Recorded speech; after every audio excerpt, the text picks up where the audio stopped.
আমি এখন আছি গাজীপুর চেরাগালি টোকিও টাওয়ারের সামনে। এখানে আমি আসছিলাম ছোট্ট একটা বিজনেসের কাজের জন্য।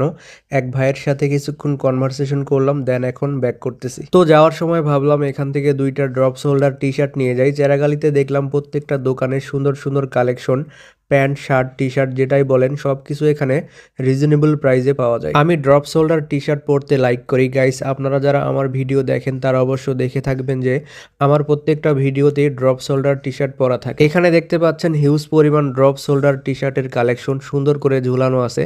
প্রত্যেকটা টি শার্টই দেখতে জাস্ট ওয়াও। তারপর আমি এত টি শার্টের মধ্যে ফাইনালি এই টি শার্টটা চুজ করলাম। এটা হচ্ছে আকাশি কালার, আর তার সাথে একই ডিজাইনের মধ্যে সেম টি শার্ট আরেকটা নিয়েছি, সেটা হচ্ছে black colour, like same same but different. এই দুইটা টি শার্ট আমার অনেক ভালো লেগেছে। এই চেরাগালিতে আরো একদিন আসছিলাম 2-3 দিন আগে, এসে অন্য একটা দোকানে ড্রপ শোল্ডার দুইটা টি শার্ট দামাদামি করতে গিয়ে দামে হয় নাই, দেন সেদিন আর টি শার্টগুলো নেওয়াই হয়নি। এজন্য আজকে দামাদামি করতে করতে ফাইনালি টি শার্ট দুটো নিয়েই নিলাম। টি শার্টটা নেওয়া শেষে আমি এখন বাস স্টপেজে এসে দাঁড়ালাম, বাসের জন্য ওয়েট করতেছি। দেন একটা বাসে উঠে ডিরেক্ট চলে যাব বোটবাজার। যদিও বোটবাজারে অনেক বড় বড় মার্কেট আছে, বাট ওইখান থেকে কেনাকাটা একদমই বাদ দিয়েছি। কারণটা হচ্ছে বেশ কয়েকবার আমি লক্ষ্য করে দেখেছি বোটবাজারের প্রত্যেকটা দোকানদারের বিহেভিয়ার তেমন একটা ভালো না, আর তারা প্রত্যেকটা প্রোডাক্টের দাম চেয়ে থাকে 3 গুণ পরিমাণ বেশি। যদি কোনো প্রোডাক্টের দাম 200 টাকা হয়ে থাকে, ওনারা চেয়ে বসে থাকে 1000 টাকার উপরে। এছাড়াও আরো অনেক কারণ আছে। তো সব মিলিয়ে আমার বোটবাজার মার্কেটে কেনাকাটা করতে ইচ্ছে করে না। তো গাইস, উঠে পড়লাম বাসে, এখন বোটবাজার যাচ্ছি। দেন ওইখান থেকে